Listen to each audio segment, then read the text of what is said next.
अरे बबलू भाई अंदर तो देखो, ड्राइवर नहीं है, गाड़ी अपने आप कैसे चल रही थी?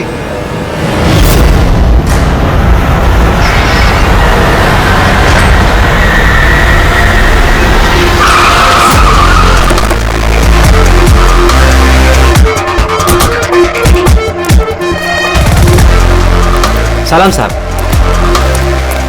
क्या बात है? एक्सीडेंट के केस में सीआईडी को बुलाया तुम लोगों ने? सर मुझे लगा है नॉर्मल एक्सीडेंट नहीं है, इसीलिए। क्यों? ऐसा क्यों लग रहा है? सर आइए खुद ही देख लीजिए, आइए।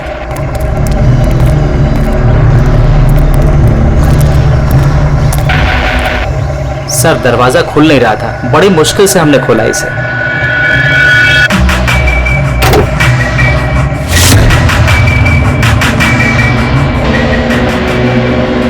सर इन लोगों ने। मैं देखता हूं। किसने देखा था पहले? क्या हुआ था? सर ऐसा पहले कभी देखा ही नहीं। गाड़ी में ड्राइवर नहीं था सर। गाड़ी में ड्राइवर नहीं है तो गाड़ी अपने आप चल रही थी। अरे यार साफ साफ बताओ भाई। हाँ सर, गाड़ी में ड्राइवर नहीं दिखाई दिया और गाड़ी जाके सीधे पेड़ से टकरा गई। अरे क्या बात कर रहे हो? गाड़ी के अंदर ड्राइवर है, मना पड़ा है। नहीं सर, सच में गाड़ी में ड्राइवर नहीं था, नहीं तो ये गाड़ी मेरी भी गाड़ी को टकराते हुए बच गई। लाश की हालत से तो लगता है कि गाड़ी काफी स्पीड में थी।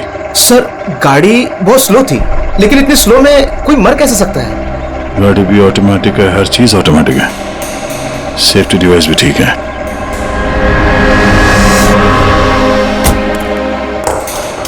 ये लोग तो बोल रहे हैं कि इन लोगों ने इसे ड्राइव करते हुए देखा ही नहीं। अच्छा, तो हो सकता है ये ड्राइवर पहले से घायल हो, जिसकी वजह से ये ड्राइविंग सीट से फिसल के स्टीयरिंग के नीचे जो जगह वहां पर सरक गया और उसके बाद ही एक्सीडेंट हुआ हो। शायद इसीलिए नहीं दिखा होगा। कुछ पता चला कौन है? कुछ आईडी वगैरह? अरे हाँ, इसका नाम अमन है और उसका मोबाइल है बुरी तरह से टूट गया। और एक बात अभिजीत, ये गाड़ी ऑटोमेटिक है, ये देखो इंजन अभी भी ऑन है, ऑफ नहीं हो रहा है। हो सकता है जब ये एक्सीडेंट हुआ हो उसकी वजह से जो इम्पैक्ट हुआ उससे ये कार का कंप्यूटर क्रैश हुआ। यार ये लोग तो बोल रहे हैं कार बहुत स्लो थी जब टकराई। ऐसा इम्पैक्ट? कहीं कार के साथ कुछ छेड़छाड़ तो नहीं की गई? हो सकता है। ठीक है, गाड़ी को पुलिस गैराज भेजते हैं और इसको फोरेंसिक लैब। मैंने इस गाड़ी को अच्छी तरह से चेक किया है। इस कार को मॉडिफाई किया गया है, एक्स्ट्रा सेफ्टी फीचर्स दिए गए हैं। एक्स्ट्रा सेफ्टी फीचर्स जैसे कि? जो आम गाड़ियों में होता है उससे कहीं ज्यादा, जैसे कि एक्स्ट्रा एयर बैग्स, अच्छी क्वालिटी के शॉकअप्स, ज्यादा मजबूत कांच और अच्छी क्वालिटी के ज्यादा मजबूत सीट बेल्ट।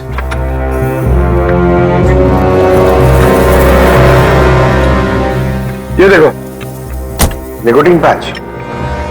Nicotine patch? ये तो सिगरेट छोड़ने के काम में आता है ना? हम गाड़ी के सिस्टम को कंप्यूटर से लिंक कर सकते हैं? जी हाँ मैडम, एक मिनट।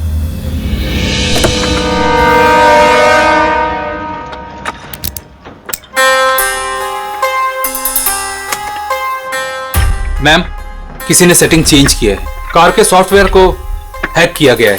खिड़की के कांच से लेकर ब्रेक तक सब कुछ कोई और कंट्रोल कर रहा था। अगर सब कुछ कोई और कंट्रोल कर रहा था, फिर हादसे के बाद इंजन उसने बंद क्यों नहीं किया? टक्कर की वजह से कार का वायरलेस सिस्टम डैमेज हो गया था, इसलिए कार बंद नहीं हुई। गाड़ी को हैक किया गया?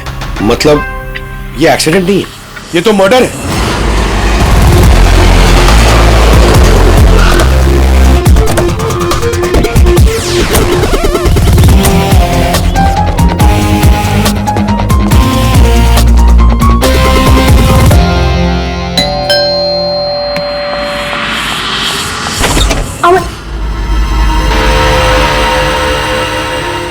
आप लोग?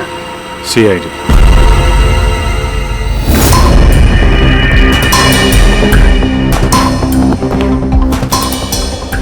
इस आदमी पर कोई टैंकर चढ़ गया क्या?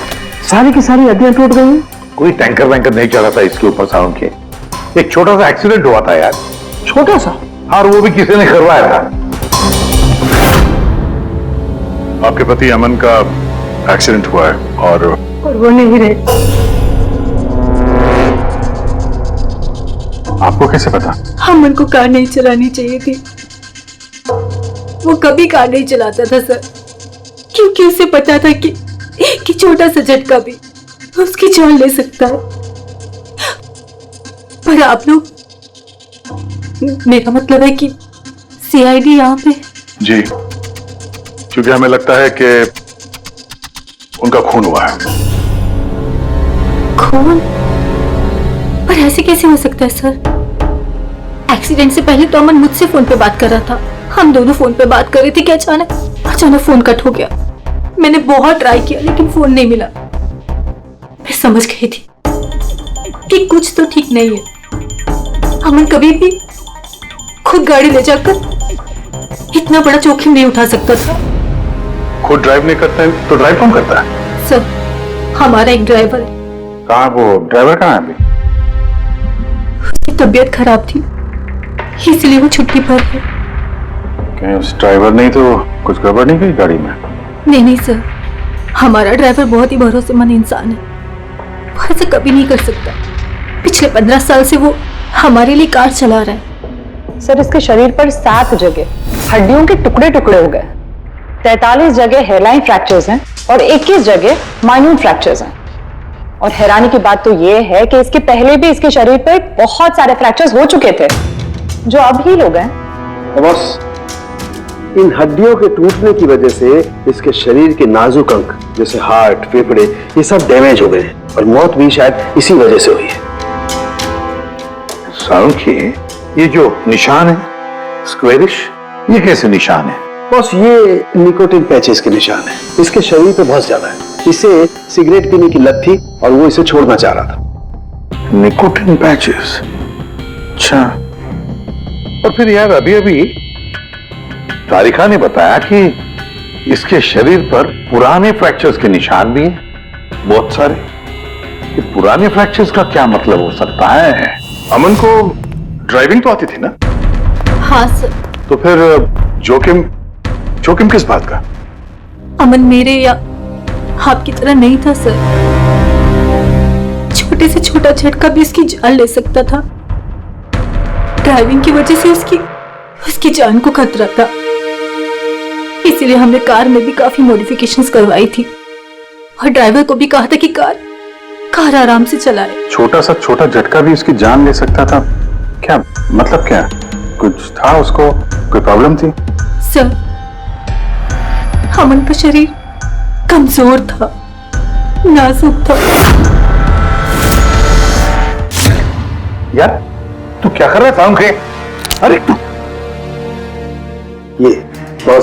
ये ऑस्टियोजेनेसिस इम्परफेक्ट है। ऑस्टियोजेनेसिस इम्परफेक्ट मतलब ब्रिटल बोन डिजीज? एग्जैक्टली, भंगुर अस्थि रोग। मतलब इसकी हड्डियां भंगुर हैं। और इसीलिए बॉस, इसकी हड्डियों को अगर जरा सा भी झटका लगे तो चकनाचूर हो सकती हैं। 25 से ज्यादा बार उसके फ्रैक्चर्स हो चुके थे। हमेशा खतरा रहता था उस पे। मुझसे जितना हो सके मैं उसकी सुरक्षा का ख्याल रखती थी ताकि उसे कोई झटका न लगे। घर में, कार में हमेशा उसकी सुरक्षा का ध्यान रखती थी। यहाँ तक कि जब अमन को पता चला कि सिगरेट पीने से हड्डियां कमजोर होती है तो अमन ने पूरी कोशिश की सिगरेट छोड़ने की। तभी इतने मामूली एक्सीडेंट से भी ये हाल हो गया था शरीर का। लेकिन वो अचानक गाड़ी लेके कहाँ गया था? सर, मुझे नहीं पता, लेकिन जब वो अकेला गाड़ी लेकर चला गया तो मुझे उसकी बहुत चिंता हुई और मैंने अमन को फोन किया। हेलो अमन। या बेबी बोलो। अच्छा, तो तुम खुद ड्राइव कर रहे हो। तुम्हें पता है ना तुम्हारा ड्राइव करना कितना ज्यादा खतरनाक है, लेकिन तुम मेरी बात सुनते तक नहीं। वैसे ऐसा कौन सा जरूरी काम था जिसके लिए तुम खुद गाड़ी लेकर निकल गए? ड्राइवर तक का वेट नहीं किया गया तुमसे। जरूरी था स्वीटहार्ट, लेकिन तुम परेशान मत हो, मैं गाड़ी आराम से ही चला रहा हूँ। अमन, मुझे ऐसा क्यों लग रहा है कि तुम मुझसे कुछ छुपा रहे हो? देखो सुप्रीति, मैं मानता हूँ कि मैं सारी बातें तुमसे शेयर नहीं कर पा रहा, लेकिन इसका मतलब ये नहीं कि तुम उलझुल बातें सोचने लग जाओ। है कुछ प्रॉब्लम्स, मैं उन्हें सॉल्व कर लूँ, फिर तुम्हें सब कुछ बता दूंगा। प्रॉब्लम्स? तुम अभी क्यों नहीं बता सकते मुझे? क्योंकि ये सब खतरनाक है, वो लोग बहुत खतरनाक हैं, मैं तुम्हें नहीं बता सकता। खतरनाक लोग? Oh no. अमन, हेलो। कौन सा प्रॉब्लम? और ये किन खतरनाक लोगों की बात कर रहे थे? वो कुछ पता है आपको? सर, मैं कुछ नहीं जानती। अमन की किसी से कोई दुश्मनी, कोई बिजनेस राइवलरी वगैरह? इस बारे में मुझे कुछ भी पता नहीं, लेकिन हाँ, मयंक और नेहा आपकी शायद कुछ मदद कर सकते हैं। मयंक और नेहा, ये कौन है ये लोग? मयंक पेशे से एक वकील है और अमन का दोस्त भी, और नेहा अमन की सेक्रेटरी थी। अच्छा, ये मयंक का ऑफिस कहाँ है? अमन सर का खून? आप मैं नेहा, अमन सर की सेक्रेटरी। लेकिन अमन की मौत तो एक्सीडेंट में हुई है ना? ये मौत तो एक्सीडेंट में हुई है, लेकिन एक्सीडेंट अपने आप नहीं हुआ है। करिए बताइए कि आप दोनों मिस्टर अमन को कब से जानते हो, मतलब कब से काम कर रहे हो उनके साथ? सालों से हम लोग साथ में काम ही नहीं करते थे, बल्कि बहुत अच्छे दोस्त भी थे। अमन की बीमारी की वजह से ज्यादातर बिजनेस वगैरह मैं ही हैंडल करता था। और नेहा जी आप? सिर्फ मैं और मयंक सर ही तो थे, अमन सर का पूरा बिजनेस संभालते थे। वैसे बिजनेस क्या है उनका? इन्वेस्टमेंट का बिजनेस है। हम लोग अलग अलग कंपनीज में पैसे लगाते थे और जब वो कंपनीज में मुनाफा होने लगे तो अपना परसेंटेज वापस ले लेते थे। ऐसी 50 कंपनीज है जहां पर पैसे लगाए थे अमन ने। किस तरह का कंपनीज में इन्वेस्ट करते थे ये? वैसे तो कई सारी कंपनीज में पैसे लगाए थे, लेकिन उनकी सबसे ज्यादा दिलचस्पी 20-30 फार्मास्यूटिकल्स कंपनीज में थी। फार्मा कंपनी या दवाइयों की कंपनी? जी, ये कंपनीज बहुत नुकसान में चल रही थी, लेकिन आपको तो पता ही होगा अमन की बीमारी के बारे में। और ये कंपनीज उसी बीमारी का इलाज निकालने की कोशिश कर रही थी, और अमन का सपना था कि इस बीमारी का इलाज संभव हो जाएगा तो किसी और को वो तकलीफ नहीं उठानी पड़ेगी जो उसे थी। और सर, अभी तो उन कंपनीज में फायदा भी होना शुरू हो गया था। कोई दुश्मनी, किसी से कोई लड़ाई झगड़ा? नहीं सर, ऐसा तो कुछ नहीं था। अगर कुछ होता तो वो मुझे जरूर बताते थे। अमन की वाइफ का कहना है कि पिछले कुछ दिनों में वो परेशान लग रहा था। आपको जानती? परेशान तो थे, मगर मुझे कुछ बताया नहीं। मुझे लगा काम का प्रेशर होगा बस। आपने बताया था कि दवाइयों की कंपनी जो नुकसान में चल रही थी उनमें से कुछ को फायदा होने लगा था। सबको नहीं सर, शायद एक को। मुझे उसकी डिटेल चाहिए। जी, मुझे अकाउंट चेक करना होगा। ठीक है। और मुनाफे के अलावा कोई ऐसी बात जो आपको अलग लगी या फिर कुछ अजीब सी हो, वो भी बता दीजिएगा।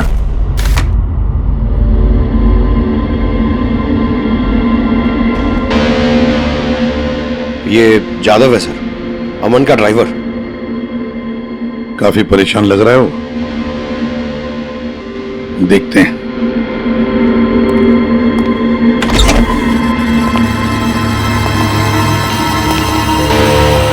जादव? जी सर। अमन के ड्राइवर है ना?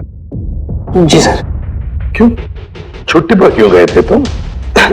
साहब, बीमार हूं और अमन सर ने मुझे खुद छुट्टी दिया था। मिस्टर अमन को तुम ही लेके जाते थे ना? जी मैडम, अमन सर मेरे साथ ही जाते थे। कभी वो कोई टैक्सी वगैरह नहीं लेते थे।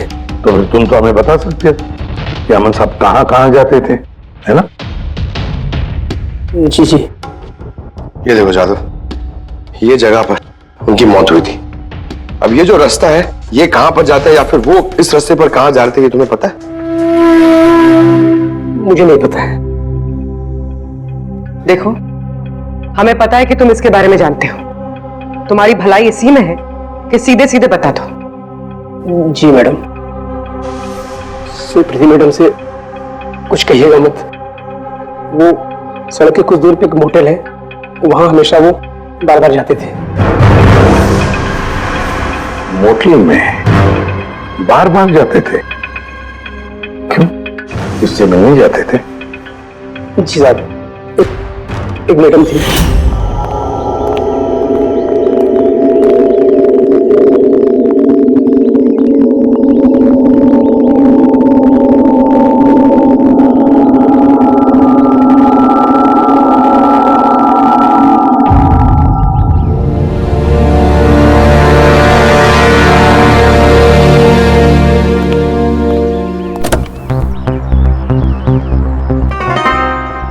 सुन जादव, ये जो कुछ भी तुमने देखा इस बारे में किसी से कुछ मत कहना, सुप्रीति भाभी से भी नहीं, समझे? ओके? जी सर। मैडम थी? मतलब अमन का उस औरत के साथ चक्कर चल रहा था। जी छोटी मुंह बड़ी बात, साहब छुप छुप के उस मैडम से अगर मिलते थे तो इसका मतलब तो यही निकलता है। अमन उस औरत से मिलने जा रहा था जब ये हादसा हुआ। तो हो सकता है वो औरत अब भी वहीं पर हो, उसी मोटल में। चलकर मिलना पड़ेगा इस औरत से।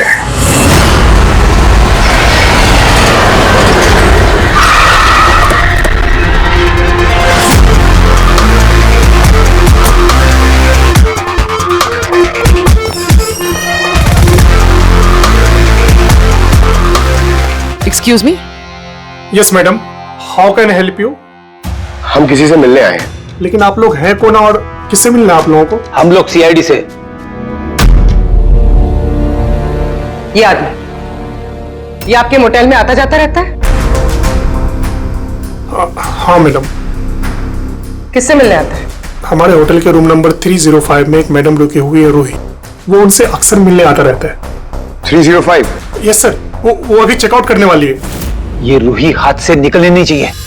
कहां से जाना है? सर यहाँ से लेफ्ट। पंकज स्टेयरकेस से जाओ, हम दोनों लिफ्ट से जाते हैं।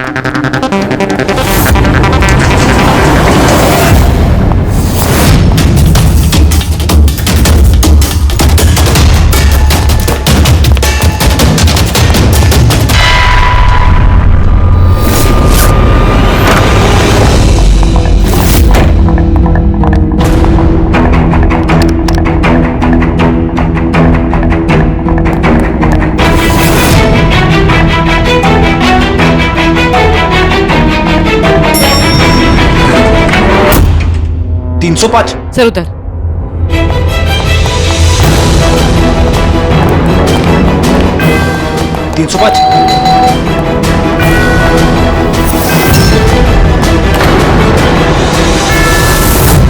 रूही?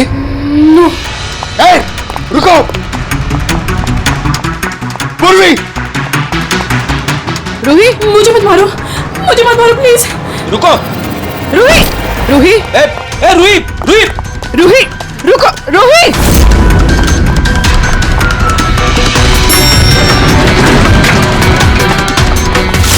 रुक जा! रूही, रुको! रुक जा! रूही, मार दो मुझे, लेकिन तुम लोग भी बच नहीं पाओगे। तुम लोगों का सच सबके सामने आ ही जाएगा। सच? कौन सा सच? मैं सब जान चुकी हूँ तुम लोगों के बारे में, सब जान चुकी हूँ। क्या बोल रही हो तुम? तुम्हें ऐसा क्यों लगता है कि हम तुम्हें मारेंगे? आओ। कौन सा सच? रूही, हम सीआईडी से। सीआईडी? चलो मान लिया रूही कि तुमने कुछ नहीं किया, लेकिन अगर तुमने कुछ नहीं किया तो वहां से भागी क्यों? मुझे लगा कि वो लोग मुझे मारने आए हैं। इसका मतलब कोई है जो तुम्हें मारना चाहता है? जी, वही लोग जो हमें एक्सपोज करने वाले थे। उनके खिलाफ हमारे पास सारे सबूत थे। कौन लोग और कैसे सबूत? हाँ, बताओ।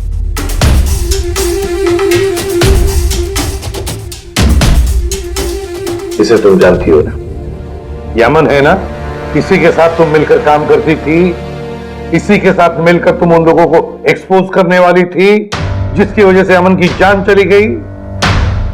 देखो रूही, अब शायद तुम्हारा नंबर है, वो लोग तुम्हें मारेंगे। सर मैं मरना नहीं चाहती, मैं मरना नहीं चाहती सर। तो फिर बताओ जल्दी, कौन लोग हैं वो? उनका राज छुपाने से वो तुम्हें छोड़ेंगे नहीं। सर,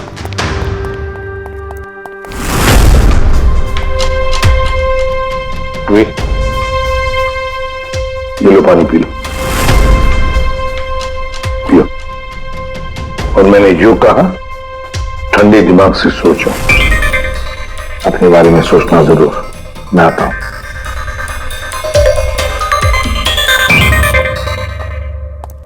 घबराई हुई है, डरी हुई है।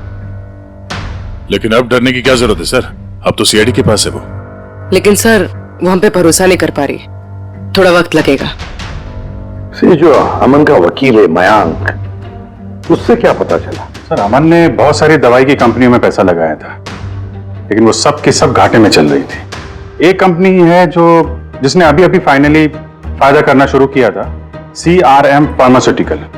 और सर ताजुब की बात यह है कि अमन ने पिछले हफ्ते ही इस कंपनी के साथ जितने भी डीलिंग्स है वो सब तोड़ दिए, और मैं इस बात से काफी हैरान था। वही तो समझ में नहीं आ रहा है कि अमन ने जब ये कंपनी लॉस में जा रही थी तब उसके साथ तो डील नहीं तोड़ा, और जब ये कंपनी प्रॉफिट कर रही है तब डील तोड़ने जा रही है। और सर वो मयंक से कभी कोई बात छुपाता नहीं था, उसने ये बात मयंक को बताई भी नहीं। हाँ सर, मयंक ने उसका भरोसा तोड़ दिया होगा सर। आओ जरा रोहित,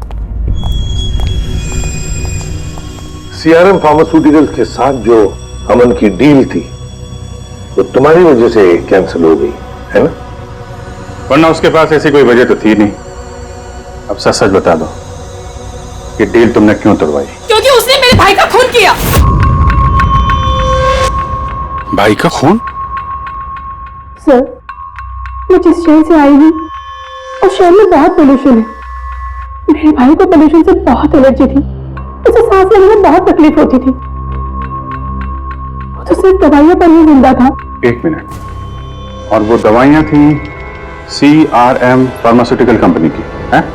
जी सर, और सबकी सब नकली थी।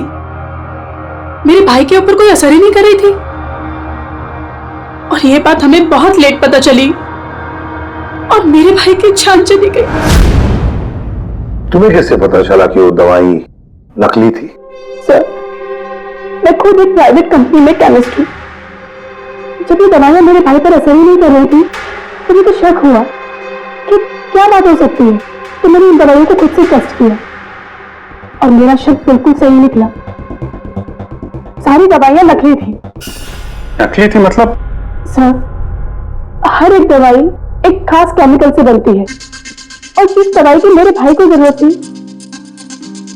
वो केमिकल तो उस दवाई में था ही नहीं, जिसकी वजह से वो दवा उस पर असर भी नहीं कर रही थी। और अमन इस कंपनी में एक इन्वेस्टर था। जी सर, इसलिए मैं उससे मिलने भी गई थी, लेकिन वहां जाके पता चला कि इसमें तो उसका हाथ है ही नहीं, और उसने मुझसे प्रॉमिस किया कि वो मेरी इसमें मदद करेगा। अरे सर, आप यहाँ कैसे? कोई काम था क्या? हाँ, ये मेरी असिस्टेंट रूही है। हेलो। इसे देखना था कि दवाइयाँ कैसे बनती हैं। देख सकते हैं? कैसी बात कर रहे हैं सर? आपको कैसे मना कर सकते हैं? आइए मैं दिखा देता हूँ आपको। एक काम कीजिए, आप मेरे साथ बॉस के यहाँ चलिए, रूही अपने आप देख लेगी। रूही तुम जाओ। मैम आइए। एक मिनट सर, ज्यादा आगे मत जाना, आप यहीं तक देखना। आइए सर, मैं लेकर चलता हूँ। आप आइए। आइए सर।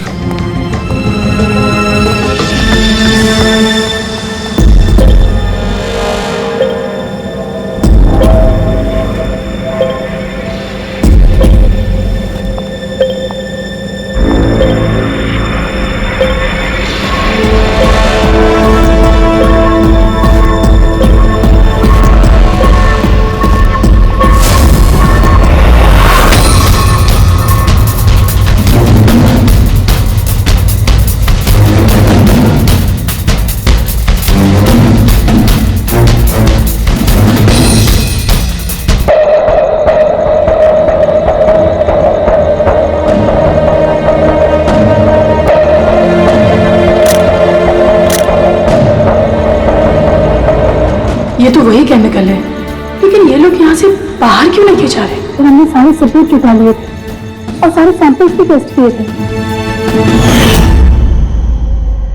एक बात तो पक्की है कि सामन की मौत और CRM फार्मास्यूटिकल्स का कोई ना कोई संबंध जरूर है। कुछ ना कुछ तो गड़बड़ जरूर है। बॉस, इतनी सुरक्षित कार होने के बावजूद इसकी हड्डियां कैसे टूटी ये पता चल गया। अच्छा सर, अमन के खून में से हमें एक ऐसा केमिकल मिला है जिससे एपिलेप्टिक फिट्स आते हैं, मिर्गी का दौरा। माय गॉड, यार अमन को तो ब्रिटल बोन डिजीज था। मिर्गी का दौरा आ जाके वो गिर जाता, उसकी हड्डियां टूट जाती। इसी की वजह से इसकी मौत हुई है। तो मतलब जिसने भी ये किया वो जानता था अमन के ब्रिटल बोन्स डिजीज के बारे में, और उसे बड़े चालाकी से उसका नाजायज फायदा उठाया। पहले उसने अमन की गाड़ी का कंप्यूटर हैक किया, और फिर एक्सीडेंट से पहले उसे उस केमिकल का इंजेक्शन दिया जिसकी वजह से उसे मिर्गी का झटका आ जाए। उसे मालूम था अमन किसी भी हालत में बच ही नहीं सकता। अगर मिर्गी का झटका आ जाता तो वो गिर जाता, जिसकी वजह से उसकी हड्डियां टूट जाती और वो मर जाता। अगर उसमें से भी बचता तो कार के एक्सीडेंट में से तो बच ही नहीं सकता था वो।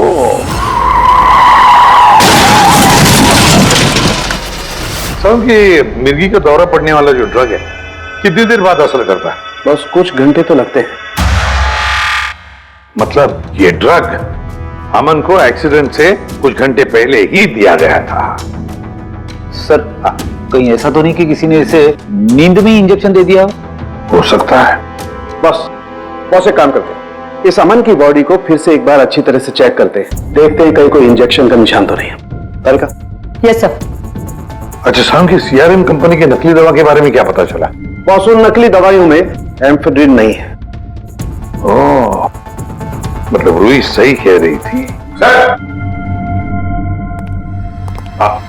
सर ये कुछ केमिकल्स की लिस्ट है जो सीआरएम कंपनी ने पिछले महीने मंगाई थी। माय गॉड बॉस, इसमें तो वो केमिकल सबसे ज्यादा मात्रा में जो सीआरएम की दवाई में होना चाहिए था। 500 गैलन। 500 गैलन तो बहुत बड़ी गड़बड़ है, बहुत ही बड़ी गड़बड़ है। पंकज, अभिजीत और दया से कहो कि वो सीआरएम कंपनी में जाए और वहां से मुझे फोन करें। और फ्रेडी, तुम और पूर्वी अमन के घर जाओ और पता लगाओ एक्सीडेंट के दिन अमन से कौन कौन मिलने आया था। इंजेक्शन? सर, अमन तो इंजेक्शन से बहुत डरता था। ऐसा हो ही नहीं सकता कि वो खुद को इंजेक्शन लगा ले।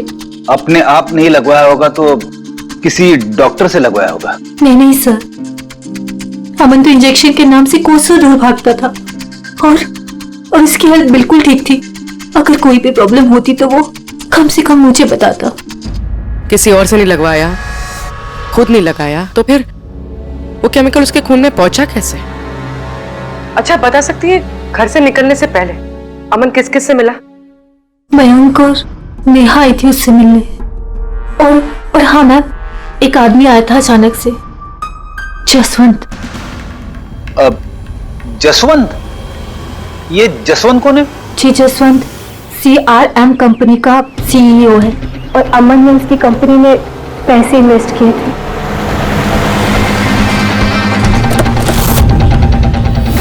मिस्टर जसवंत, आप अमन के घर गए थे उससे मिलने के लिए उसके एक्सीडेंट के कुछ घंटे पहले? जी सर, मैं गया था लेकिन मिल नहीं पाया था। तो दरअसल उनकी वाइफ ने मुझे बताया कि वो सो रहे हैं, तो मैंने सोचा वो शायद मुझे अवॉइड करना चाहते होंगे, तो मैं वापस चला आया। पापा, अमन ने वापस बिजनेस डील कैंसिल की, फिर भी आप उससे मिलने गए थे? जी बेटा, क्योंकि मैं उनको वापस लाना चाहता था। सर वो हमारी नई यूनिट के लिए बहुत जरूरी था। तो जसवंत जी, जब आप अमन से मिलने उसके घर गए तो वाइफ सुप्रीति के अलावा वहां कोई और भी था? मैं जब गया तब तो वहां कोई नहीं था, लेकिन हाँ जब मैं वहां से निकला तो उनके लॉयर मिस्टर मयंक और सेक्रेटरी नेहा, वो दोनों जरूर उनके घर आए थे। अच्छा ठीक है, thank you very much. Boss ये देखो, ये निकोटिन पैच का हिस्सा और यहाँ पर देखो ये इंजेक्शन का निशान। खूनी ने यहीं से वो मिर्गी के दौरे वाला इंजेक्शन इसे दिया है। इसका ये हिस्सा सुन्न करके, हाँ, और वो इस पैच के जरिए। इसे इमला पैच कहते हैं। इमला पैच? ये बच्चों को इंजेक्शन लगाने से पहले लगाते हैं ताकि वो पर्टिकुलर एरिया सुन्न पड़ जाए और उन्हें दर्द ना हो। अब बस ये इमला पैच और ये निकोटिन वाला पैच, ये देखो बस, ये दोनों पैच एक जैसे दिखते हैं, बिल्कुल एक जैसे। हाँ, खूनी ने इस निकोटिन वाले पैच की जगह ये एमला पैच इसके हाथ पर लगाया, इसके हाथ का ये हिस्सा सुन्न कर दिया और बाद में मिर्गी के दौरे वाला इंजेक्शन यहां से लगा दिया, शायद तब जब वो सो रहा था। हाँ सर, ये कर कौन सकता? जसवंत तो एक हफ्ते से अमन को मिला भी नहीं, तो फिर? सर वो मयंक या फिर नेहा, वो तो नहीं। पंकज, ये खेल कौन खेल रहा है तो हम पता लगा ही लेंगे। अब हम भी एक खेल खेलेंगे, एक ऐसा खेल जिसमें जीत सिर्फ हमारी ही होगी। हमारी जीत।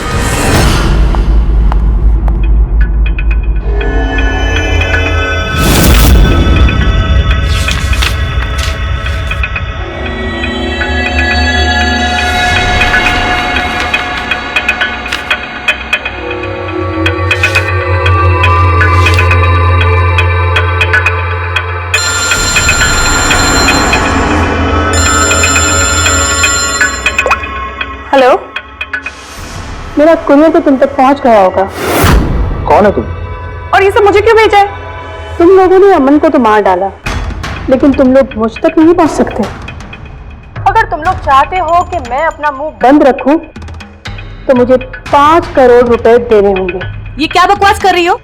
मुझे इन सब के बारे में कुछ नहीं पता। वो तो जब ये सबूत पुलिस तक पहुंच जाएंगे तो तुम्हें खुद ब खुद पता चल जाएगा कि मैं क्या कह रही हूँ और क्या बोल रही हूँ।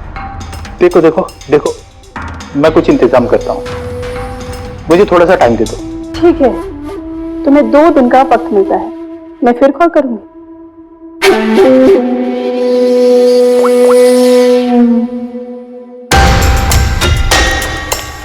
तो मास्टरमाइंड ये मयंक है।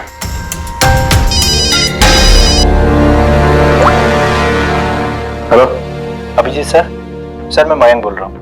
सर मुझे एक कोरियर आया और एक लड़की का फोन भी आया और उसने मुझसे 5 करोड़ रुपए मांगे, तो मैंने सोचा ये बात आपको बता दूं। नहीं नहीं, बहुत अच्छा किया तुमने, मैं देखता हूँ। Thanks. Thank you so much. Mayank का फोन था। उसने उस कुरियर रूही के बारे में बताया सर, और उसने ये भी कहा कि उसने जानबूझ के समय मांगा ताकि हम इस तक पहुंच सके। तो ये मयंक नहीं बल्कि कोई और ही है।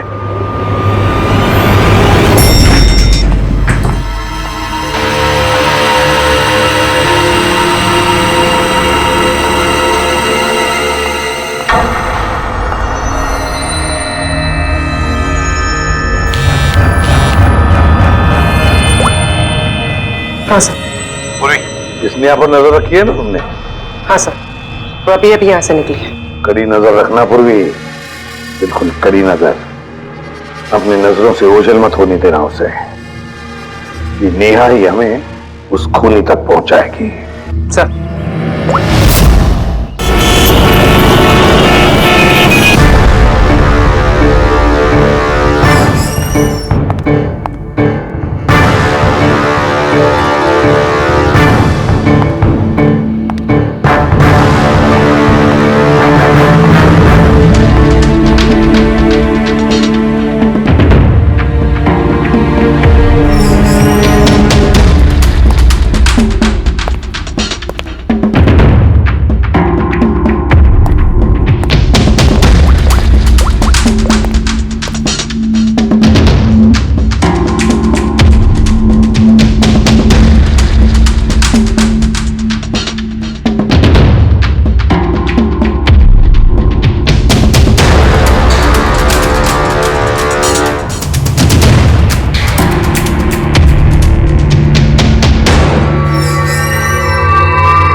सर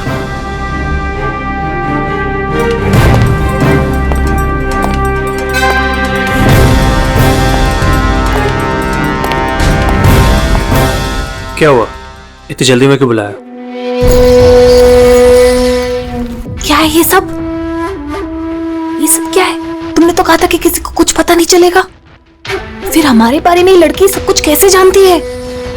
डोंट वरी बेबी, मैं सब संभाल लूंगा। मैं हूं ना, जैसे उस अमन को ठिकाना लगाया वैसे इस लड़की को भी ठिकाना लगा दूंगा। तुम टेंशन मत लो, ओके?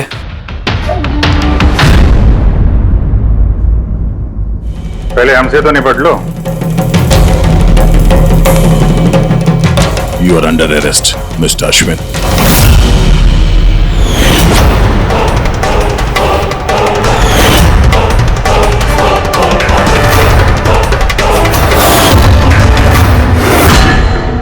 अश्विन के पास तो वजह थी।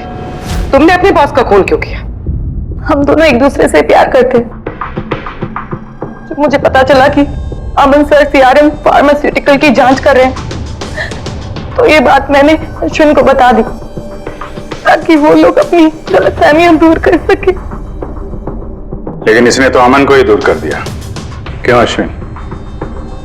मैं जानता था कि अमन को कुछ समझाने का कोई फायदा नहीं होगा। वो तो हमें जेल भिजवा के ही रहता। तुमने मेरे भाई को मारा, अमन का खून किया और ना जाने कितने मासूमों की जान ली होगी तुमने अपनी इन नकली दवाइयों से। बिजनेस में बहुत घाटा हो रहा था, नुकसान पे नुकसान हो रहा था। डैड नहीं मानते, इसलिए उनको बिना बताए मैंने केमिकल्स को नॉर्थ इंडिया के प्लांट में भेजना शुरू कर दिया। उससे हम नशा बनाते थे, थोड़ा प्रॉफिट हो ही रहा था। अमन ने सारा खेल बिगाड़ दिया। सिर्फ फायदे के लिए दवाइयों की जगह पे तुम ये जहर बनाने लगे थे, हाँ? मुझे कंपनी की हालत पता थी। मैंने अमन सर को अश्विन से मिलाया था ताकि वो कंपनी में इन्वेस्ट करके उसे डूबने से बचा सके। और अमन खुद को तुम लोगों से बचा नहीं पाया। ये सब कुछ मैंने अपने प्यार के लिए किया। मेरे अलावा कोई ये कर नहीं सकता था क्योंकि वो अपनी निकोटीन पैच मुझे से मंगाते थे।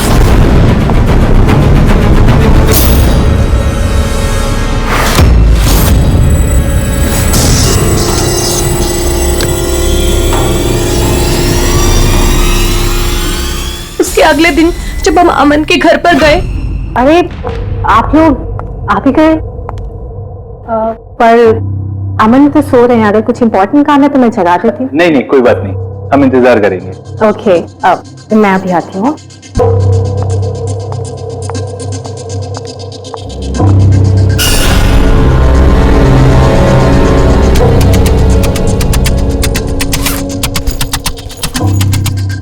मैम, मैं जरा वॉशरूम होकर आऊं?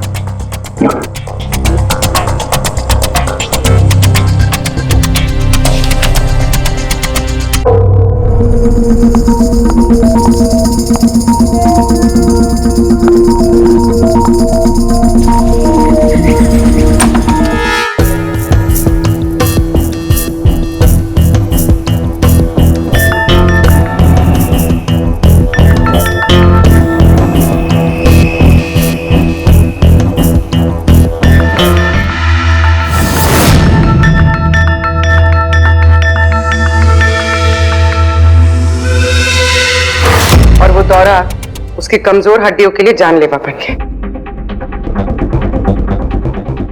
और तुम चीफ टेक्नोलॉजी ऑफिसर, तुमने रिमोट कंट्रोल से अमन के कार के कंप्यूटर को हैक कर दिया और उसका एक्सीडेंट करवाया।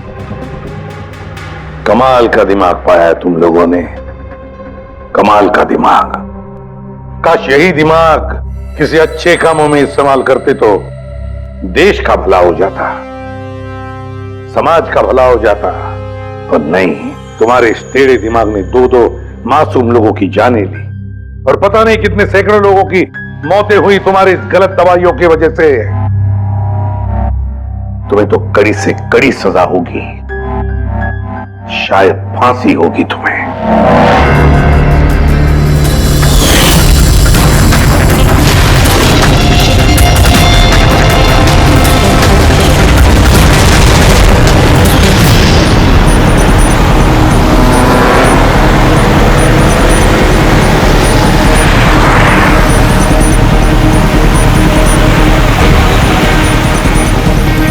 सर वो गाड़ी,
तुम लोगों ने बोला था ना,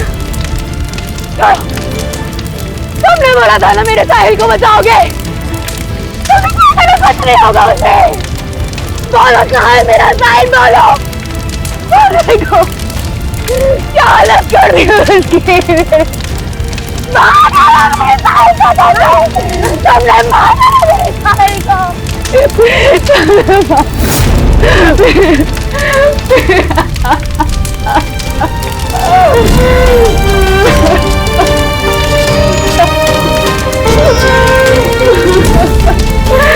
उसने मार डाला मेरे साहिल को, उसने मार डाला।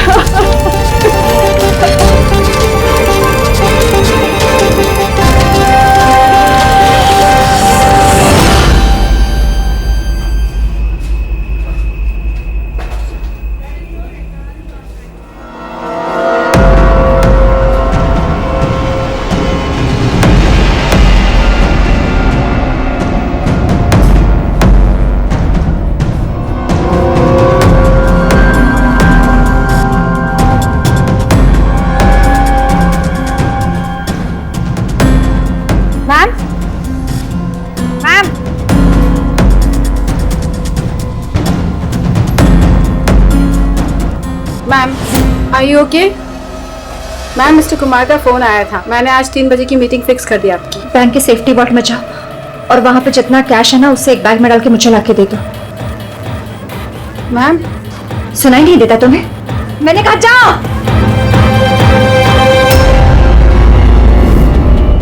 कर क्या रही हो? किसका मुंह देख रही हो? मैं मैनेजर हूं, मेरी बात सुनो, जाओ। मैम,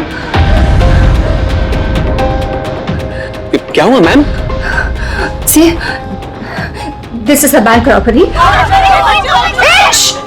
कोई शोर मत मचाना। मैं कह रही हूँ किसी को कुछ नहीं होगा, वरना सबके सब मारे जाएंगे। मुझे सिर्फ पैसे आके दो, मैं यहाँ से चली जाऊंगी। मैं कुछ समझ नहीं पा रहा हूँ मैम। रॉबरी और आप इस बैंक के मैनेजर हैं। आप Just shut up. मैं जो कह रही हूँ वो करो, जाओ पैसे लेकर आओ। ना ये देखा?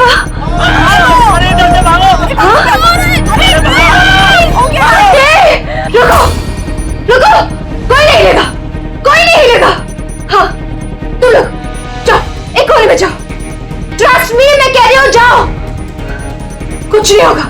मैं कह रही हूँ ना, कुछ नहीं होगा। वरना सब मर जाएंगे, सब मारे जाएंगे। देखो देखो, सिर्फ मेरा साथ देना।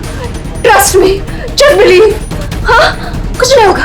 हाँ वरना ये बम यही ब्लास्ट होगा और हम सबके सब मारे जाएंगे। तुम लोग क्या कर रहे हो? मैंने कहा जाओ जाओ। नहीं कुछ नहीं होगा। Trust me, stay calm, stay calm, don't move.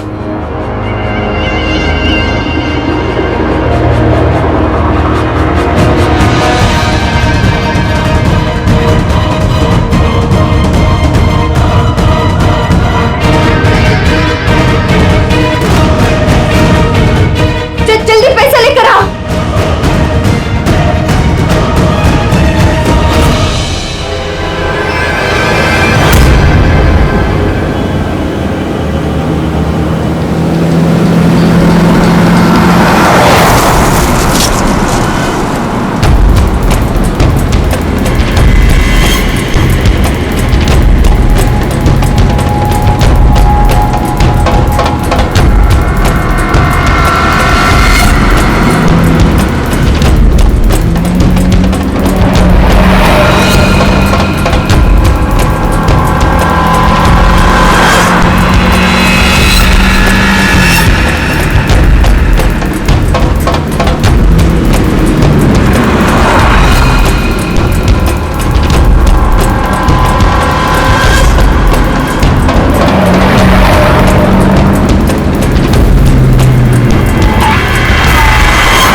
Sir पूर्वी ने मोबाइल ट्रैक कर लिया उसका। जी सर, उसी तरफ बढ़ रहे हैं हम लोग। मैं इन्फॉर्म करता हूँ आपको। Yes sir. क्या पोजीशन है पूर्वी? सर उसका मोबाइल यहाँ से कुछ 5 किलोमीटर की दूरी पर है। कोई मूवमेंट नहीं है, एक ही जगह पर है। एक ही जगह पे? क्या चक्कर है?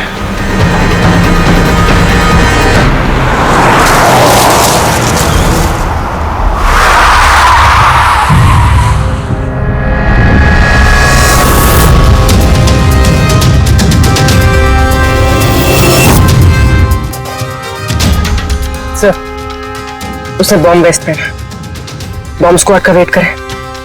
टाइम नहीं है पूर्वी।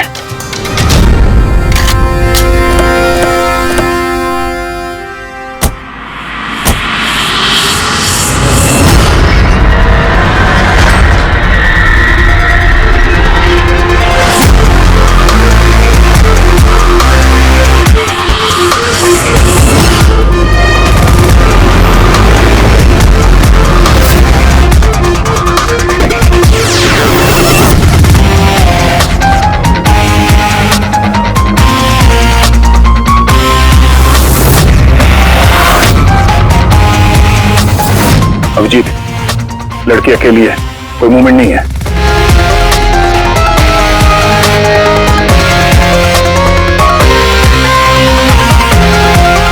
फिर मैं आगे बढ़ता हूं। हाँ?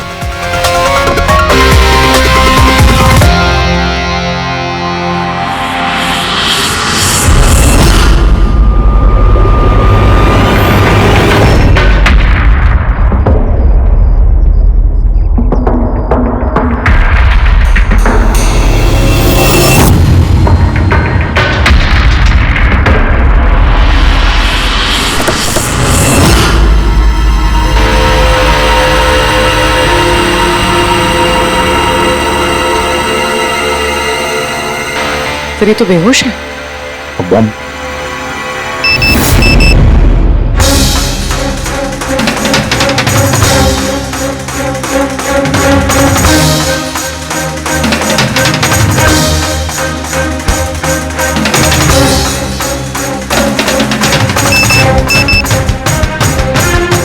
मोबाइल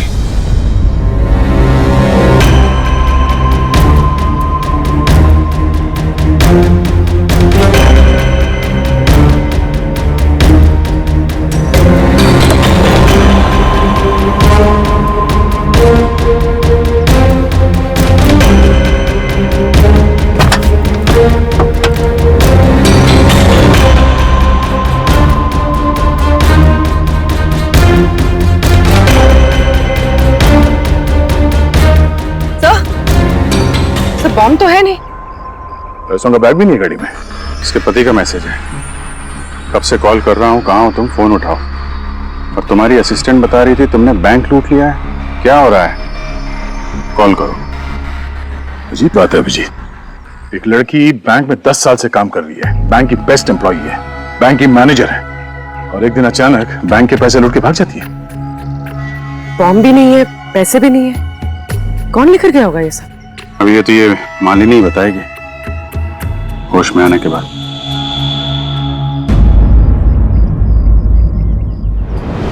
सर वो मेरा प्लान नहीं था, वो मेरे पास ऑप्शन भी नहीं था। प्लीज मेरा विश्वास कीजिए। मैंने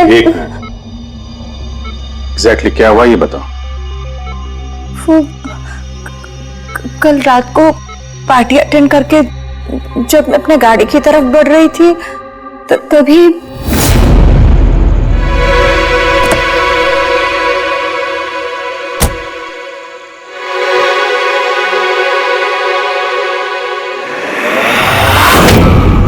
जब मेरी आंख खुली ना तो मैं एक रूम में थी। अंधेरा अंधेरा था वहां पे बहुत।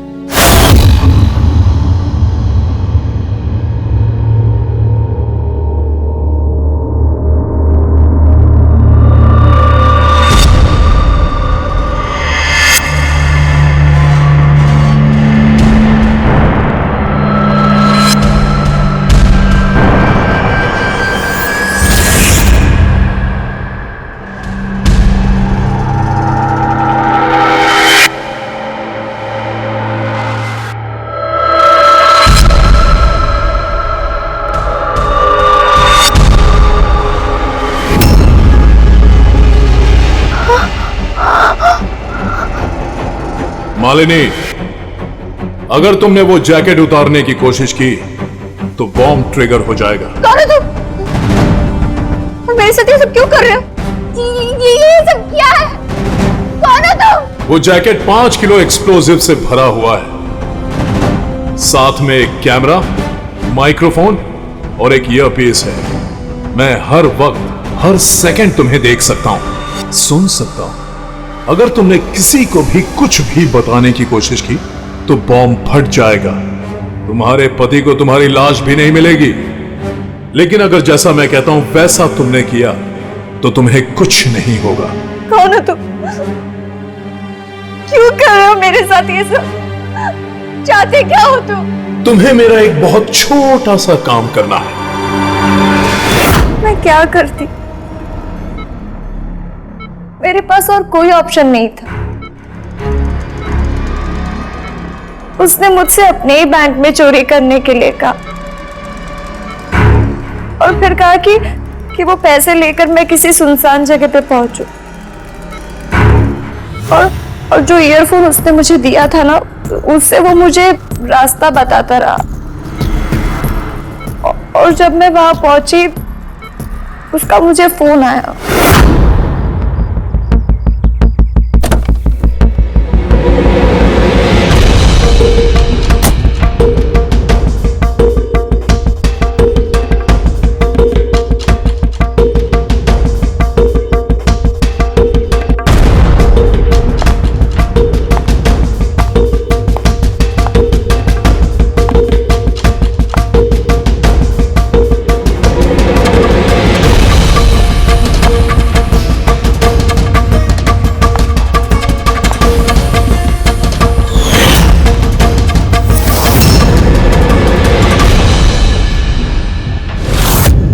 कॉफी पी थी, मैं बेहोश हो गई। उसके बाद मुझे कुछ याद नहीं, कुछ नहीं पता मुझे क्या हुआ। और जब आँख खुली तो मैं यहाँ हॉस्पिटल में थी। उसने तुम्हें बेहोश करके तुम्हारी जैकेट निकाली और पैसे लेके भाग गया। इसका मतलब है जिस क्रिमिनल को हम लोग ढूंढ रहे हैं उसे किसी ने नहीं देखा अभी। तुम्हें किसी पे शक है? कौन कर सकता है ये? नहीं, मुझे नहीं पता।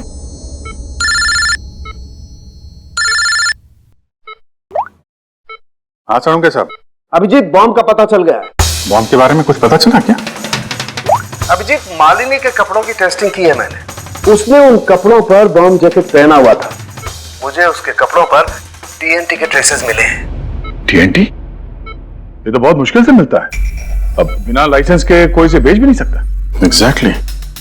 ये टीएनटी उन्हें मिला कहां से होगा? अभिजीत, ये टीएनटी दरअसल मिलिट्री ऑपरेशंस में और माइनिंग साइट्स में ज्यादातर इस्तेमाल होता है, लेकिन उसके लिए स्पेशल लाइसेंस की जरूरत होती है और उन लोगों का इसका पूरा का पूरा रिकॉर्ड भी रखना पड़ता है। Okay sir, thank you very much. किसी माइनिंग साइट से चुराया होगा टीएनटी।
यहाँ तो कोई भी नहीं है। लगता है इसे किसी गाड़ी में उड़ा दिया। इसकी एक फोटो ले लेता हूं, नहीं तो मेरे ऊपर इल्जाम आ जाएगा।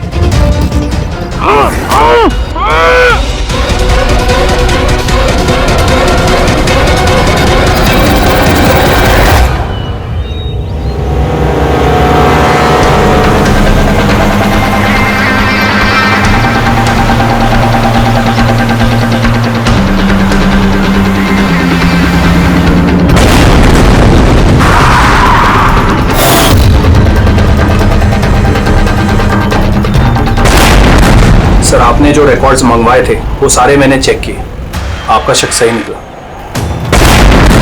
वाकई हिसाब में गड़बड़ी हुई है। सर 3 हफ्ते पहले फैक्ट्री से 50 किलो TNT यहाँ आना था, लेकिन डिलीवरी सिर्फ 40 किलो की ही हुई है। बाकी का 10 किलो कहाँ गया पता नहीं। कमाल है, 3 हफ्ते हो गए इस बात को और तुम्हें अब तक कुछ पता नहीं चला है। TNT है TNT, कोई रोटी बनाने का आटा नहीं। ये 10 किलो गायब हो गया, कुछ पता नहीं चला। और इस लापरवाही के लिए तुम्हारा लाइसेंस भी कैंसिल हो सकता है। सर आज तक कभी ऐसा हुआ नहीं। मैं खुद इंटरनल पूछताछ करके पता लगाऊंगा कि गड़बड़ी कहाँ हुई। तब तक पता नहीं क्या क्या हो जाएगा। तुम्हारी एक गलती की वजह से बैंक लूट गया, एक लड़की की जान खतरे में पड़ गई। तुमको जो कुछ करना है करते रहना। पहले उन लोगों को बुला जो TNT का ट्रक लेके यहाँ आए थे। प्रवीण जाओ अमर और शेखर को बुला के लेके आओ। यस सर, अभी बुलाता हूँ। थोड़ा उधर से अमर, शेखर, साहब ने बुलाया है आपको।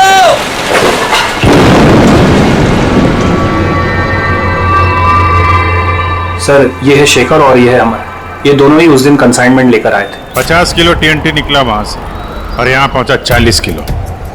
बाकी 10 किलो कहाँ गया? सीधे सीधे बताओ, वरना तुम दोनों की सेहत के लिए अच्छा नहीं होगा। सर हमको तो पता ही नहीं था कि हमारे साथ ऐसा भी कुछ हुआ है। हम तो फैक्ट्री से टेम्पो लेके सीधा यहाँ आ गए। शायद वहीं से लोडिंग करते हुए कोई गलती हुई हो या किसी ने चुरा लिया हो। सर गोडाउन में काफी टाइट सिक्योरिटी रहती है, चोरी करने का कोई सवाल ही पैदा नहीं होता। सर हम लोग सच कह रहे हैं, हम लोग ने कुछ नहीं किया। बको मत। किसको बेचा TNT तुम लोगों ने? उस TNT से बॉम्ब्स बने हैं, इसका मतलब समझते हो? सर हम सच कह रहे हैं, हम लोग यहाँ 10 साल से काम कर रहे हैं, आज तक हम लोगों से ऐसी कोई गलती नहीं हुई है। हम काम से चोरी सोच भी नहीं सकते साहब। अच्छा, जब फैक्ट्री से तुम लोग यहाँ पे आ रहे थे वो TNT लेके, तब रास्ते में कहीं रुके थे तुम लोग? कुछ हुआ था वहाँ पे? जरा ठीक से याद करके बताओ।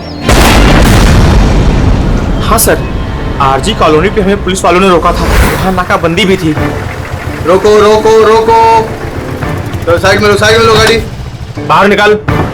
क्या है गाड़ी में? माल है साहब।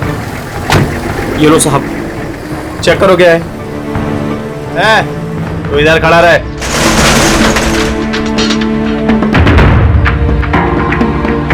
साहब सब बराबर है, हम लोग निकले। बहुत जल्दी है तुझे भागने की? हैं? बहुत जल्दी है? नहीं साहब कोई जल्दी नहीं है। दारू पिया है? नहीं साहब, हमने कहा। चुप, मुझे सिखाएगा? चल चेक करना पड़ेगा। तू खोल मुंह।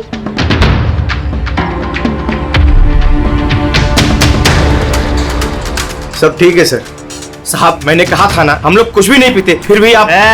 मुझे मेरा काम मत सिखा। कौन का निश्चित दिया? निकाल जल्दी। चल चल चल चल जल्दी निकाल। उसके बाद हम कहीं नहीं रुके, सीधे यहाँ आ गए। उन पुलिस वालों का चेहरा याद है? बैच पे नाम देखा था? नहीं मैडम, चेहरा तो याद नहीं है, पर इस बात को 3 हफ्ते हो गए। कोई बात नहीं, लोकल पुलिस स्टेशन से पता चल जाएगा उसे नाकाबंदी की ड्यूटी पे कौन ऑफिसर था। पुलिस वाले जरूर मिले होंगे इस प्लान में। सर 3 तारीख को RG कॉलोनी में कोई नाकाबंदी नहीं थी। क्या? जरा ठीक से देखिए। नहीं सर, ऐसा होता तो रजिस्टर में एंट्री होती उसकी। अगर 3 अप्रैल को नाकाबंदी नहीं थी, इसका मतलब है वो दोनों बहरूपिया थे। पुलिस की यूनिफॉर्म पहन के लपेट लिया इन दोनों का। अमर और शेखर ने उन दोनों को पुलिस वाला मान लिया। इन दोनों चोरों ने उन्हें बातों में उलझा के रखा और ट्रक से TNT चुरा लिया। यार उस एरिया में जितने भी कैमरास हैं ना, सबकी फुटेज चेक करते हैं, कुछ ना कुछ हाथ जरूर आएगा। चलो। हाँ बोल रहा हूं। क्या? My God. ठीक है, हम लोग देखते हैं। चलो। एक और बैंक में चोरी। मैं जानबूझकर नहीं किया सर, मैं अपने ही बैंक में चोरी क्यों करूंगा? मैं कभी कोई गलत काम नहीं करता सर, मैं सच बोल रहा हूं। अगर मैं ऐसा नहीं करता तो मैं मर जाता। वो बॉम्ब वाला जैकेट पहना है किसने तुम्हें? मुझे नहीं पता सर, जब जब होश में आया तो जैकेट ऑलरेडी पहना हुआ था।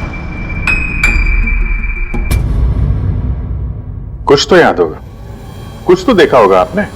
जब आपको होश आया तो कोई आसपास था? सर, मैंने उसकी फोटो अपने मोबाइल में क्लिक की थी। फोटो ली थी? क्यों? सर, अपनी सेफ्टी के लिए। कल अगर एक्सीडेंट केस में मैं फंस गया तो मेरे पास कोई प्रूफ तो होगा दिखाने के लिए कि वो एक्सीडेंट मैंने नहीं किया। ये देखिए सर।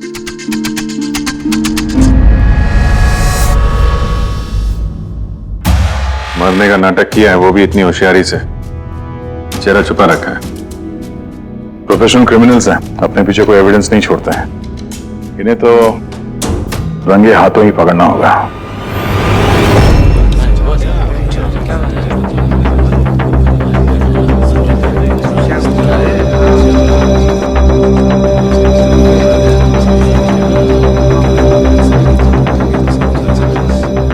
देखिए, लुटेरों का अगला टारगेट आप में से कोई एक होगा, आप में से कोई एक।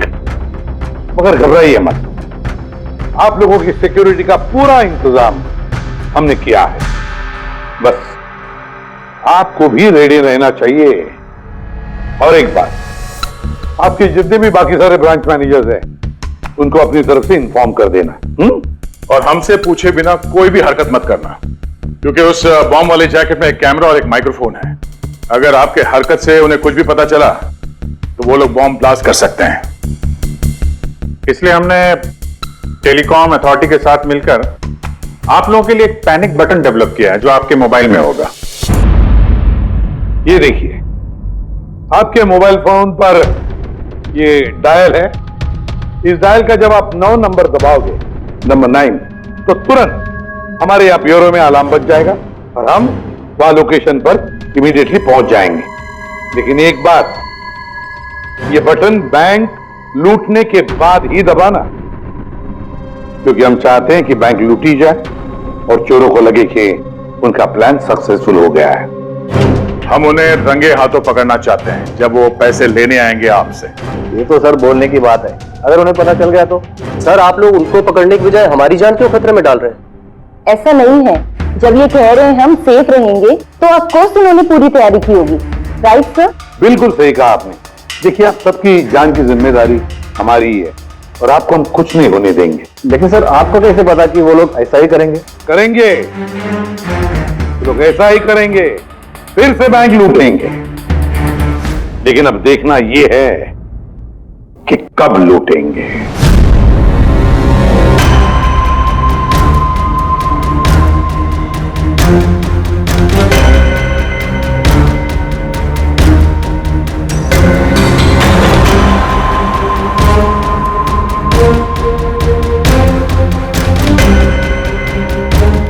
रेडी? पूर्वी सब रेडी है? हाँ सर, सब कुछ रेडी है। पैनिक बटन दबाते ही अलार्म बज जाएगा। सर, आरजी कॉलोनी की सीसीटीवी फुटेज आ गई सर। ज्यादातर सभी गाड़ियां 5 से 7 मिनट पे एग्जिट कर गई, सिवाय इन 3 गाड़ियों के।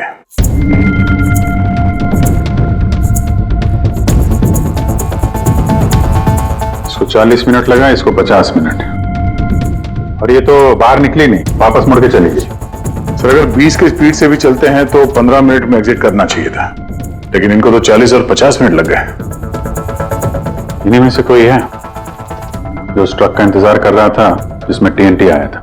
तीनों गाड़ियों के डिटेल्स निकालो अभिजीत, सब पता चल जाएगा। चंदन सर, 3 बजे से 5 बजे के बीच तुम्हारी गाड़ी आरजी कॉलोनी पे क्या कर रही थी? सर मैं वहाँ किसी का वेट कर रहा था। किसका वेट कर रहे हो? सर, मेरे फ्रेंड का। मैं उसे वहाँ पिकअप करने के लिए गया था, लेकिन उसने आने में बहुत लेट कर दी। हाँ सर, मेरी गाड़ी बंद पड़ गई थी वहाँ पर। मैंने मैकेनिक को बुलाया, लेकिन उससे भी गाड़ी ठीक नहीं हुई। अच्छा, फिर मुझे गाड़ी वहीं पे छोड़नी पड़ी। फिर शाम को मेरे मैकेनिक जाकर गाड़ी को लेकर आया वापस। मैं गैरेज से नई बैटरी लेकर वापस गया और गाड़ी की बैटरी चेंज किया, फिर वापस गाड़ी लेकर आया। 2-3 घंटे हो गए। अच्छा, कितने पैसे दिए थे अजय ने तुम्हें झूठ बोलने के लिए? नहीं सर, झूठ नहीं बोल रहा हूँ सर। अगर पता चला तू झूठ बोल रहा है ना, तो उसके साथ तू भी बहुत लंबा अंदर जाएगा, समझा? Oh my God!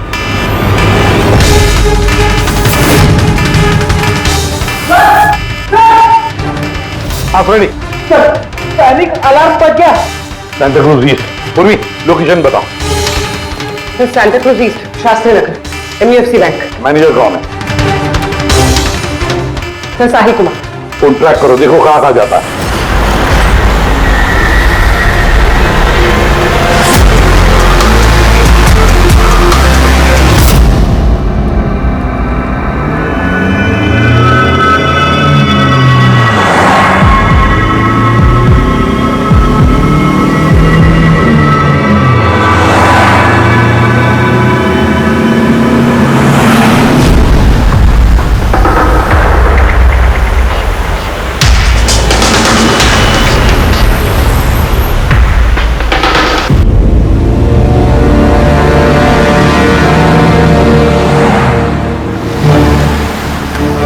सर ऐसे थोड़ी दूरी पे साहिल का मोबाइल। My God. पंकज जल्दी लो, इस बार वो मुजरिम हमारे हाथ से छूटना नहीं चाहिए।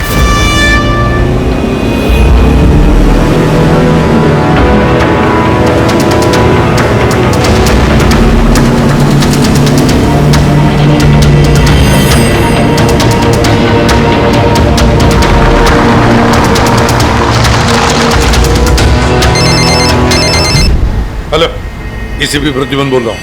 गलती कर दी एसीपी, तुम्हें इस मामले में नहीं पड़ना चाहिए था। कौन बोल रहा है? कौन बोल रहा है? अब तुम्हारी गलती की सजा एक मासूम को मिलेगी। डैम इट, कौन बोल रहा है? कहां पर से बोल?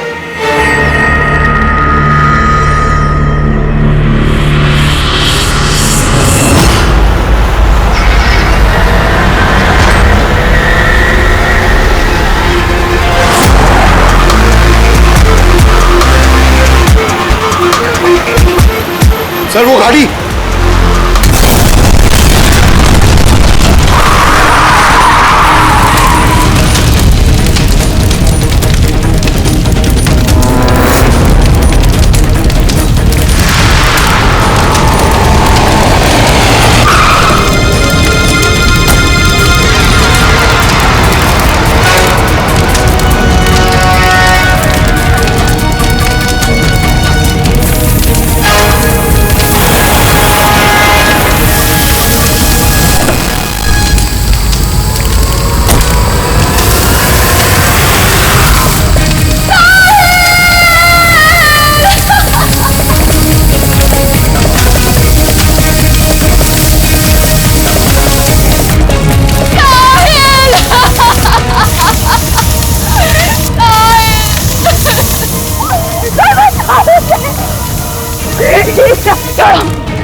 तुमने बोला था ना मेरे साहिल को बचाओगे।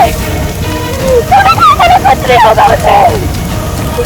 मारा मेरे साहिल को बचाओ। तुमने मारा मेरे साहिल को। आई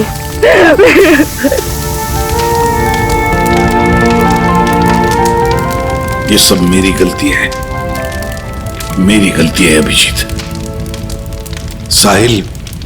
साहिल की जान मेरी वजह से गई है।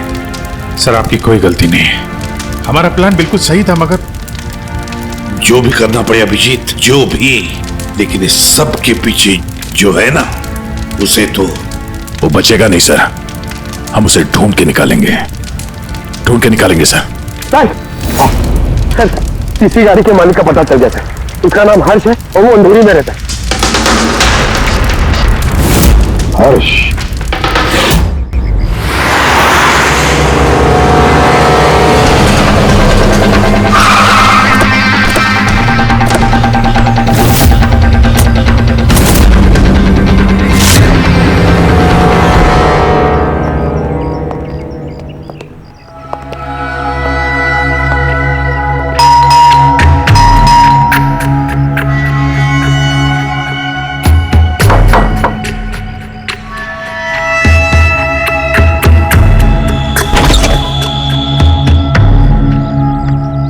मैं इसे भी प्रद्युमन, CID से।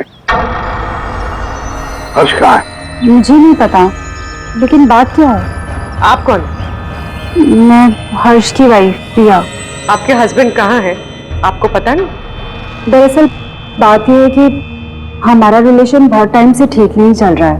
इनफैक्ट हम तो डिवोर्स लेने का सोच रहे थे, बात भी नहीं होती हमारे बीच। आई हैव नो आइडिया वो कहाँ है, क्या कर रहा है, मैं सच में नहीं जानती। आखिरी बार कब देखा था आपने उसे? बहुत टाइम हो गया सर।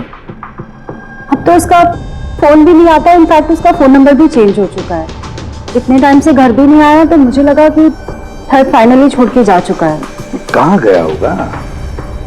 हो सकता है उसके दोस्तों में कोई या फिर परिवार वालों में कोई जानता होगा। सॉरी सर, मुझे कोई आइडिया नहीं है। अच्छा, हमें उसकी एक फोटो चाहिए और उसका मोबाइल नंबर भी। जी सर, एक लिंक मिला था, वो भी हाथ से निकल गया। हर्ष की पत्नी को नहीं पता है कि हर्ष कहाँ पर है, उसे ढूंढेंगे कैसे? सर, ये रिया झूठ बोल रही है। मतलब सर, महेश को जो लड़की सड़क पे पड़ी हुई मिली थी वो ये रिया ही है। लेकिन सर, फोटो में तो उसका चेहरा ठीक से दिख नहीं रहा था। फिर पूर्वी, उस फोटो में जो औरत जमीन पे पड़ी थी, उसने जो इयररिंग पहन रखी थी, वही सेम इयररिंग इस वक्त रिया ने भी पहन रखी है। अच्छा, तो ये बात है। मतलब ये सारा खेल पति पत्नी का है गया, पति पत्नी का, हर्ष और रिया का।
लगता है ये हर्ष का इंतजार कर रही है।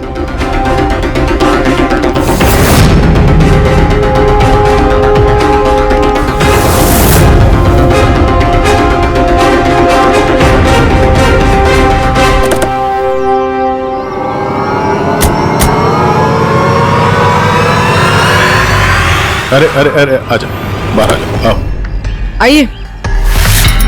रिया, तुमने हमें ये नहीं बताया कि तुम दोनों पति पत्नी हनीमून पे जा रहे हो? हाँ? चल। क्यों जी, ऐसा काम ही क्यों करते हो कि मुंह छुपाना पड़े? हाँ? मुंह तो दिखाओ अपना। हाँ?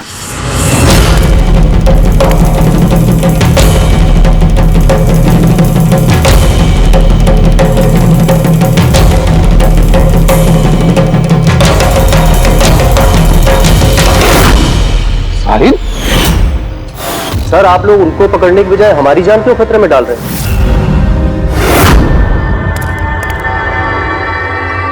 तुम? परफेक्ट प्लान बनाया था हमने, मैंने और हर्ष ने। किसी को कुछ पता नहीं चलता कि इन चोरियों के पीछे हम थे। ना कोई एविडेंस छोड़ा, ना कोई witness. The perfect robbery. The perfect robbery. और उसके लिए तुमने चुना बैंक मैनेजर्स को? हाँ? सिर्फ बैंक मैनेजर्स को। उनको किडनैप करना था। उन्हें सुसाइड बॉम्बर बना के उनके ही बैंक को लूटने को बोला तुमने। और वो आरजी कॉलोनी में ट्रक में से टीएनटी तुम ही लोगों ने चोरी करवाया था ना? हाँ, हमने 2 गुंडे हायर किए थे। नकली पुलिस वाले बनकर उन्होंने टीएनटी चुराया और उसके बाद वो टीएनटी हर्ष की गाड़ी में ट्रांसफर कराया। अपने ही पार्टनर हर्ष को मारने की क्या जरूरत पड़ी तुम्हें? हाँ?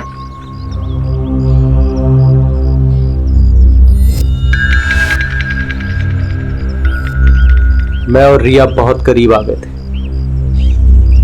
और इस बात का आइडिया हर्ष को नहीं था। इसलिए मैंने और रिया ने प्लान किया कि इस रॉबरी के बाद हर्ष को खत्म कर देंगे। और इसीलिए जब वो मुझसे पैसे लेने आया रॉबरी के बाद, उसी वक्त मैंने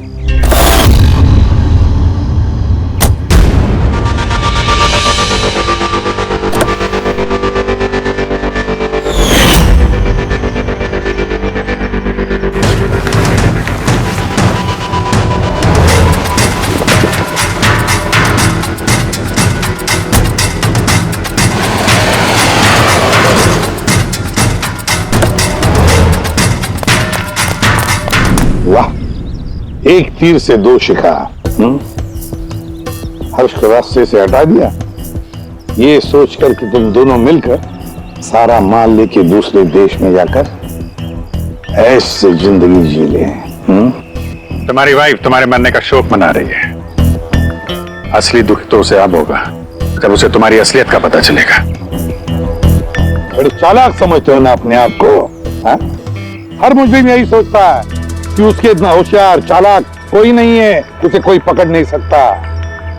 लेकिन भूलता है वो कि कानून है, और कानून हर बार उससे एक कदम आगे ही रहता है, हर बार एक कदम आगे।